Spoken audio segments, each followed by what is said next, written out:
আসসালামু আলাইকুম। আমি অধ্যাপক ডাক্তার ফাতেমা আশরাফ, ইউনিকো হাসপাতালের গাইনিয়াপস বিভাগ থেকে কথা বলছি। আমরা আপনাদেরকে বলেছিলাম যে ধারাবাহিকভাবে আমরা কিছুটা মেডিকেল নলেজ সবাইকে দেওয়ার চেষ্টা করব। আশা করি যে এটা আপনাদের উপকারে লাগবে। আপনারা নিজেদের বিষয়টাকে জেনে বুঝে আপনারা ডিসিশন নিতে পারবেন কখন কি করতে হয়।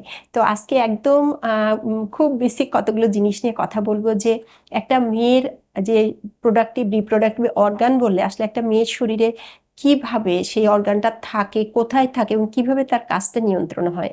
হ্যাঁ, সেটা নিয়ে আজকে আমি কথা বলতে চাই। তো আমাদের সামনে আসলে এখানে আমরা একটা ছবি নিয়ে এসেছি আপনাদের জন্য।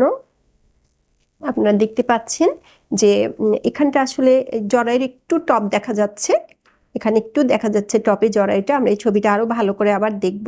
আমাদের এখানে মডেলও আছে, আমরা মডেলটা সাহায্য নিতে পারি এটা দেখানোর জন্য।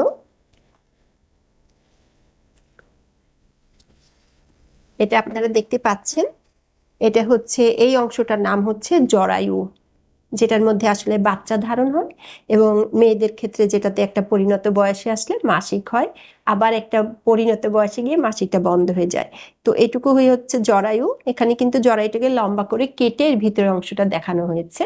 একটা ডাবকে যেমন আমরা যদি লম্বা করে কাটি, তার ভিতরে কিন্তু একটা স্পেস থাকে, একটা গর্ত থাকে যেখানে পানিটা থাকে। এখানেও কিন্তু এরকম একটা ফাঁকা জায়গা আছে। হ্যাঁ, এবং এটা হচ্ছে জরায়ুর মুখ বা সার্ভিক্স। তো এই পুরা জরায়ুটাকে আমরা আসলে এই নিচের 1/3 অংশটা অনেক ইম্পর্টেন্ট, সবসময় শুনবেন জরায়ুর মুখ বলি আমরা, যাতে মানুষ সহজে বুঝতে পারে। এর একটা ইংলিশ নাম হচ্ছে সার্ভিক্স। তো আপনারা জানেন যে মেয়েদের কিন্তু যত রকম ক্যান্সার হয় তার মধ্যে সবচেয়ে বেশি হয় স্তন ক্যান্সার। আমাদের দেশে এখনো স্তন ক্যান্সার র্যাঙ্কিং এ 1 নম্বরে, আর 2 নম্বরে হচ্ছে জরায়ুর মুখের ক্যান্সার। তাহলে পুরা জরায়ু না, কিন্তু জরায়ুর মুখের ক্যান্সার। এগুলো আমরা সবসময় শুনে থাকি এবং আমরা সবসময় অ্যাডভাইস করি যে আপনি জরায়ুর মুখের ক্যান্সার সার্ভিক্স স্ক্রিনিং করবেন। মানে যখন আপনি সুস্থ আছেন সেই অবস্থাতে আপনি যে পরীক্ষাটা করবেন। তো স্ক্রিনিং পরীক্ষাটা কখন করা হয় এখন আপনারা অনেকেই জানেন, যে যাদের বিয়ে হয়েছে, বয়স 30 বছর হয়েছে, সেরকম বয়স থেকে 60 বছরের নিচে পর্যন্ত সব মহিলারই নিকটস্থ সরকারি হাসপাতালে গিয়ে আপনি স্ক্রিনিং করতে পারেন ভাই পরীক্ষার মাধ্যমে। আর যদি আপনি বেসরকারি হাসপাতালকে পছন্দ করেন, সেখানে প্যাপসি স্মেয়ার করা যায়, এইচপিভি টেস্ট করা যায়। এরকম মানে সারা বাংলাদেশে কিন্তু এই কাজগুলো করার সুবিধা আছে। সরকারিটা অলমোস্ট ফ্রিতে হয়।